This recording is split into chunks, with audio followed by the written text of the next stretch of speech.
कहानी की शुरुआत होती है और हम एलियट नाम के एक आदमी को देखते हैं जो काफी समय से मरे हुए लोगों के फ्यूनरल को तैयार करने का काम कर रहा था। वह मरे हुए लोगों को अच्छे से तैयार करता और उनसे बड़े ही प्यार से बातें करता, मानो जैसे वो उसके दोस्त हों। आज के दिन एलियट एक बूढ़े आदमी की लाश के लिए फ्यूनरल तैयार कर रहा था। सारी तैयारी करने के बाद वो उस लाश की एक तस्वीर भी लेता है ताकि उसे वो आदमी हमेशा याद रहे। इसके बाद हम एना और पॉल को देखते हैं जो एक दूसरे के प्यार में डूबे हुए थे, लेकिन एना के चेहरे पर कोई खुशी नहीं थी, मानो वो कोई इंसान नहीं बल्कि एक पुतला हो। ये बात पॉल को भी काफी बुरी लगती है और वो एना को दुखी देखकर उससे सवाल करता है कि क्या वो उसके साथ खुश नहीं है, लेकिन एना इस बात को काट देती है और पॉल से कहती है कि ऐसा कुछ भी नहीं है और मैं तुम्हारे साथ काफी खुश हूँ। इसके बाद दोनों तैयार होते हैं और अपने अपने काम पर चले जाते हैं। पॉल एक लॉयर था, वहीं एना एक स्कूल टीचर थी। जब एना स्कूल पहुंचती है तो वो देखती है कि कुछ लड़के मिलकर जैक नाम के एक बच्चे को बुली कर रहे हैं, तो एना उन्हें डांट कर वहां से भगा देती है। इसके बाद जैक और एना क्लास में आकर बातें करने लगते हैं, जहां कुछ चिकन के बच्चों को देखकर जैक कहता है कि शायद उनमें से एक मर चुका है, जिसके जवाब में एना चिकन को हाथ में पकड़कर उसे दिखाते हुए कहती है कि यह मरा नहीं है, बस थोड़ा डरा हुआ है और शायद इसीलिए हिल नहीं रहा है। इतना बोलकर वो अपनी क्लास के लिए चली जाती है। यहाँ हम देखते हैं कि एना काफी परेशान और डिप्रेस्ड है। वो इससे बचने के लिए डिप्रेशन की मेडिसिन भी लेती है। दवा खाने के बाद वो अपने पियानो टीचर के फ्यूनरल में जाने लगती है, लेकिन अचानक से हॉल की सभी लाइट्स एक एक करके बुझने लगती हैं, जिससे एना बहुत डर जाती है और वहां से भागने लगती है। लेकिन अब तक वहां की सारी लाइट्स बंद हो चुकी थीं,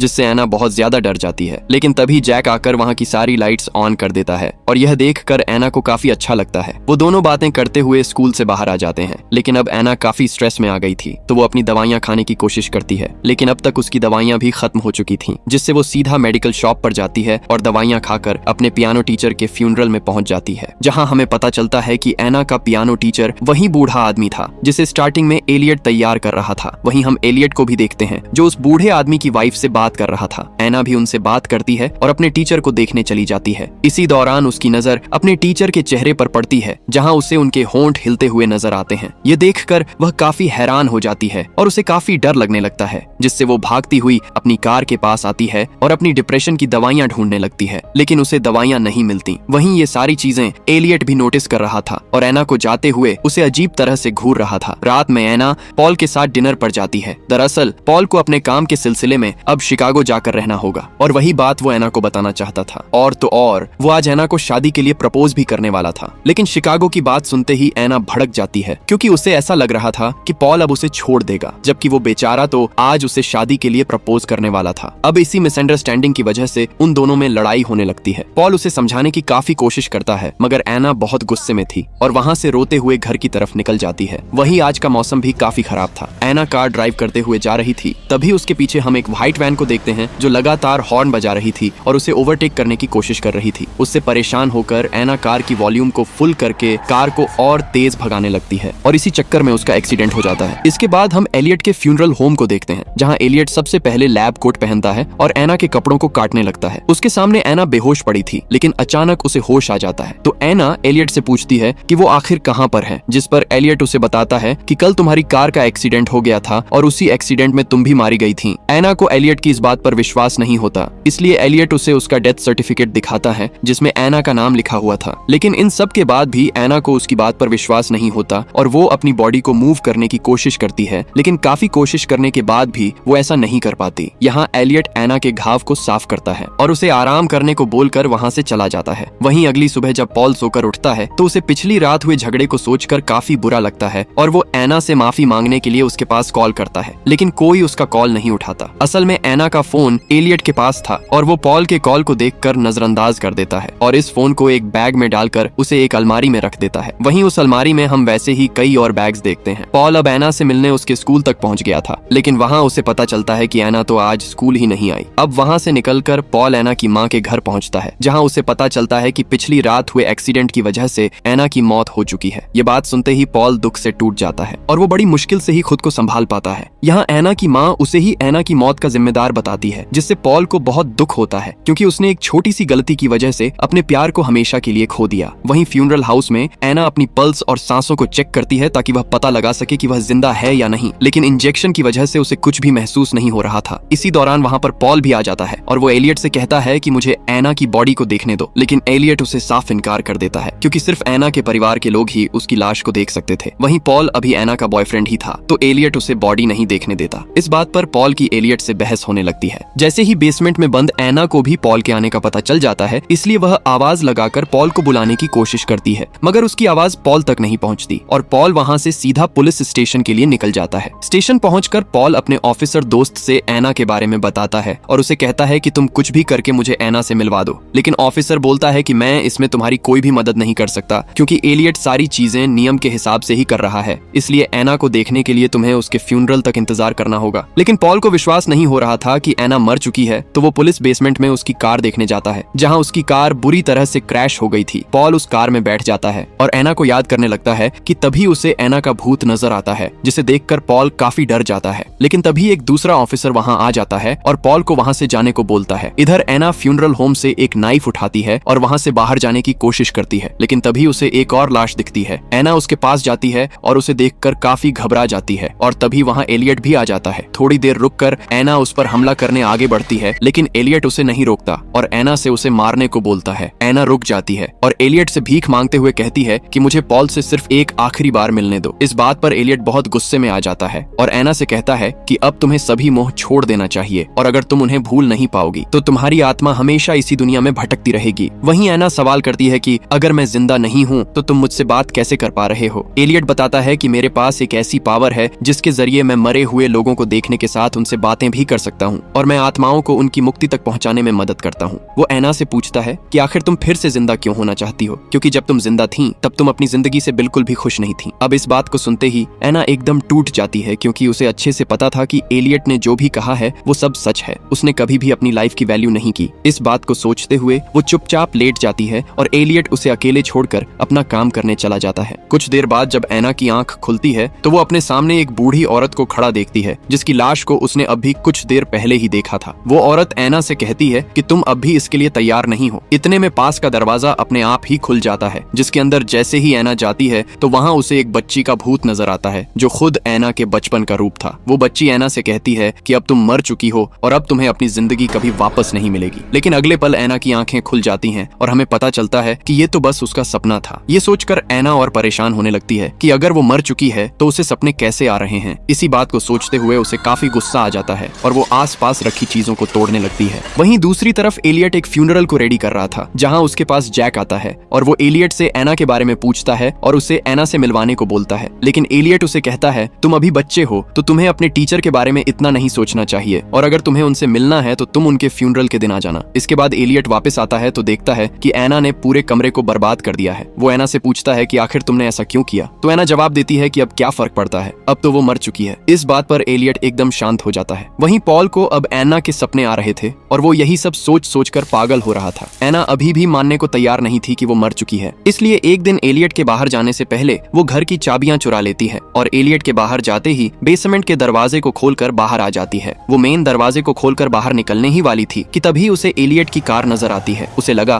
कि वो जिंदा है, इसलिए वो ये बात बाहर के लोगों तक किसी तरह पहुंचाना चाहती थी। लेकिन अब एलियट घर में आ चुका था तो किसी तरह छुपते छुपाते एना पॉल को फोन करती है और उसे यकीन दिलाती है कि वो जिंदा है। लेकिन पॉल तो अब हकीकत और भ्रम में फर्क ही नहीं कर पा रहा था, तो वो कॉल को काट देता है। एना और कुछ कर पाती उससे पहले एलियट उसे ढूंढ लेता है, लेकिन अभी भी वो एना पर गुस्सा नहीं करता, बल्कि उसे कहता है कि पॉल अभी भी तुम्हें महसूस कर सकता है और अगर तुम उसे ऐसे ही परेशान करती रहोगी तो तुम्हारी आत्मा यहीं पर भटकती रहेगी। उसे यकीन दिलाने के लिए कि वो मर चुकी है, एलियट उसे एक आईना दिखाता है जिसमें एना की बॉडी काली पड़ रही थी और आखिरकार एना अपने मरे हुए रूप को देखती है और उसे यकीन हो जाता है कि वो सच में मर चुकी है। इसी बीच जब एलियट खिड़की से बाहर झांकता है तो वो देखता है कि जैक ने सब कुछ देख लिया है। एना जैसे ही शीशे के करीब जाती है तो उसकी सांसों की गर्मी की वजह से शीशे पर भाप इकट्ठा हो जाती है और तभी एलियट बड़ी होशियारी से शीशे को साफ कर देता है ताकि एना को ना पता चल सके कि वो अब भी जिंदा है। इसके बाद पॉल एना के स्कूल जाता है ताकि वो एना की बाकी चीजें ले आए। वहीं एना का ड्रॉर चेक करते हुए उसे उनकी कुछ पुरानी तस्वीरें मिलती हैं, जिन्हें देखकर पॉल पुरानी यादों में खो जाता है, जहां एना और वो बहुत खुश थे। उन यादों को याद करके पॉल रोने लगता है और वहां रखी चीजों को फेंकने लगता है और उसका बाकी सामान लेकर वहां से जाने जाने लगता है, जहाँ रास्ते में उसे जैक मिलता है और वो पॉल को बताता है कि उसने एना को पिछली रात फ्यूनरल होम में रेड ड्रेस पहने हुए देखा था और वो एलियट के साथ थी। लेकिन पॉल तो उसे बच्चा समझकर उसकी बातों पर विश्वास ही नहीं करता, जिस पर जैक पॉल से कहता है कि तुम टीचर से प्यार नहीं करते और अच्छा हुआ कि वो तुम्हें छोड़कर चली गई।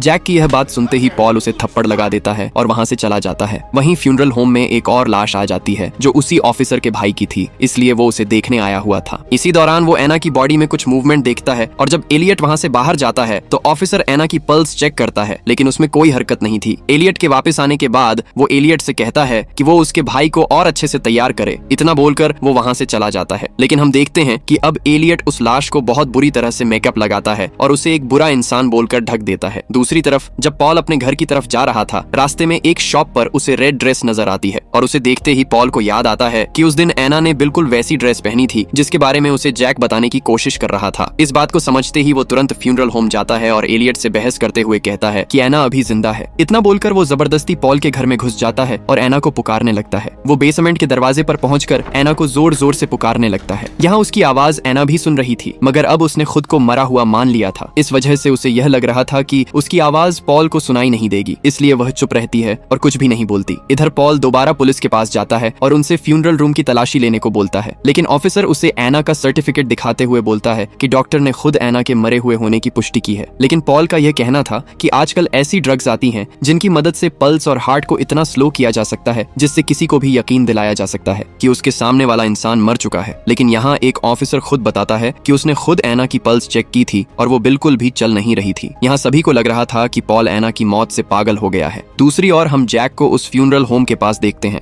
जहाँ एलियट उसे देखकर उससे सवाल करता है कि क्या कल रात तुमने भी एना को यहाँ देखा था। जैक हाँ में जवाब देता है, जिस पर एलियट जैक से कहता है कि तुम्हारे पास भी मेरी ही तरह भगवान की दी हुई अनोखी शक्ति है जिसके जरिए तुम भी आत्माओं को देख और सुन सकते हो। मैं उन आत्माओं को मुक्ति दिलाने का काम करता हूँ और अगर तुम चाहो तो मैं तुम्हें भी ये सब सिखा सकता हूँ। जैक एलियट की बातों में आ जाता है और उसे हाँ बोल देता है। इसके बाद एलियट एना को फ्यूनरल के लिए रेडी करने लगता है, जहाँ एना बताती है कि मैंने अपनी जिंदगी में अपनी माँ से बहुत कुछ सीखा है। उनका मानना था कि प्यार में अक्सर लोगों को धोखा मिलता है, लेकिन मुझे सच्चा प्यार मिला था, लेकिन मैंने ही उसकी कदर नहीं की। लेकिन अचानक एलियट बाहर जाने का दरवाजा खोल देता है और एना से कहता है कि अगर तुम अपनी जिंदगी में वापस जाना चाहती हो तो जा सकती हो। लेकिन बाहर जाने की बात सुनते ही एना के मन में बहुत डरावने ख्याल आने लगते हैं और वो बाहर जाने से मना कर देती है। यहाँ एलियट उसे कहता है कि तुम भी बाकी लोगों की तरह निकली, तुम्हें डर मौत से नहीं बल्कि जिंदगी से लगता है। अगले दिन एलियट कब्रिस्तान में एना को दफन करने के लिए गड्ढा खोदने जाता है, जहाँ उससे मिलने के लिए जैक आता है, जहाँ एलियट उसे सच बताते हुए कहता है कि असल में वो मरे हुए लोगों से बात नहीं करता, बल्कि वो उन जिंदा लोगों को मुक्ति दिलाने की कोशिश करता है जो अपनी जिंदगी को खुशी से नहीं जीते। वो लोग हमेशा डिप्रेस्ड और दुखी रहते हैं और उनके मुताबिक जिंदगी से अच्छी तो मौत है। अब उसकी बातों से प्रभावित होकर जैक भी गड्ढा खोदने में लग जाता है। वहीं इन बातों को सुनकर हमें साफ समझ आ जाता है कि एलियट कोई आम इंसान नहीं बल्कि एक साइको सीरियल किलर है और वो उन लोगों को अपना शिकार बनाता है जो लोग अपनी जिंदगी में डिप्रेस्ड हैं। दरअसल उस रात एना का एक्सीडेंट खुद एलियट ने ही किया था। उसने एना को एक ऐसा ड्रग दिया जिसकी वजह से उसकी हार्ट बीट स्लो हो गई और डॉक्टर ने उसे मरा हुआ मान लिया। इसके बाद वो एना को अपने फ्यूनरल होम में ले आया और उसका इस तरह से मेकअप किया कि वो मरी हुई है। जैक भी एलियट की बातों में पूरी तरह फंस चुका था। इसके बाद वो वापस जाकर एना को फ्यूनरल के लिए पूरी तरह तैयार कर देता है। इसी दौरान एना एलियट से आखिरी बार खुद को देखने की मांग करती है और एलियट जब उसे एक शीशा लाकर देता है तो एना की सांसों का भाप उस पर भी इकट्ठा हो जाता है, जिससे एना को पता चल जाता है कि वो अभी भी जिंदा है। वो बाहर चिल्ला पाती उससे पहले ही एलियट उसे इंजेक्शन लगा देता है, जिससे वो बेहोश हो जाती है। इसके बाद वो एना की एक तस्वीर लेता है और उसे कॉफिन में डालकर फ्यूनरल में ले आता है, जहाँ हम जैक को भी देखते हैं। अपनी बेटी को मरा हुआ देखकर एना की माँ काफी दुखी होती है। कुछ देर बाद पॉल भी वहाँ आ जाता है। इस दौरान पॉल काफी ज्यादा दुखी था। वह एना के पास जाता है और उसे वही अंगूठी पहना देता है जो उसने उसके लिए खरीदी थी। इसी दौरान उसे एना की बॉडी में हरकत दिखती है, लेकिन इसके बावजूद वो उसे अपना भ्रम समझता है और एलियट उस कॉफिन को बंद कर देता है। जाते हुए उसे लगता है कि जैसे एना उसे बुला रही हो, लेकिन उसका दोस्त उसे अपने साथ ले जाता है। कार के पास उसे जैक मिलता है जो दोबारा पॉल से कहता है कि उसने सच में एना को देखा था। इस बार पॉल उसकी बात पर विश्वास करता है और उसे अपना ध्यान रखने को बोलता है। इधर एना को दफनाया जा रहा था, लेकिन तभी एना को होश आ जाता है और वो कॉफिन से चिल्लाती है, लेकिन अब उसकी आवाज सुनने के लिए कोई भी नहीं था। इधर पॉल एना की मौत के दुख में काफी ज्यादा ड्रिंक कर रहा था, जिसे एलियट उसे ड्रिंक करने से मना करता है और उसे एना को भूलकर जिंदगी में आगे बढ़ने की राय देता है। लेकिन पॉल उल्टा एलियट से लड़ने लगता है। इस पर एलियट पॉल से कहता है कि तुम सही हो, एना अभी भी जिंदा है और अगर तुम उसे बचाना चाहते हो तो तुम्हें वहाँ जल्दी पहुँचना चाहिए। अब इस बात को सुनते ही पॉल कब्रिस्तान की ओर जाने लगता है और एलियट अपनी वैन से उसका पीछा करता है। हालांकि पॉल कब्रिस्तान पहुंचकर एना को कॉफिन से बाहर निकाल देता है, जहां वो दोनों एक दूसरे के गले लग जाते हैं। लेकिन धीरे धीरे एना की बॉडी गायब हो जाती है और पॉल की आंख खुलती है एलियट के फ्यूनरल हाउस में। दरअसल एलियट ने अब पॉल को भी मरा हुआ साबित कर दिया था और पॉल को उठाकर अपने फ्यूनरल हाउस ले आया था। यही हम उसके घर में कई और लोगों की तस्वीरें देखते हैं जिनको एलियट ने मारा था और अब पॉल भी उसके हाथों मारा जाएगा। वो बड़ी सी रोड को पॉल के सीने में गाड़ देता है, जिससे पॉल की मृत्यु हो जाती है। वहीं दूसरी तरफ अब जैक भी एलियट के नक्शे कदम पर चलते हुए उस बीमार मुर्गी को जिंदा ही दफन कर देता है और ये कहानी यहीं पर खत्म हो जाती है। अगर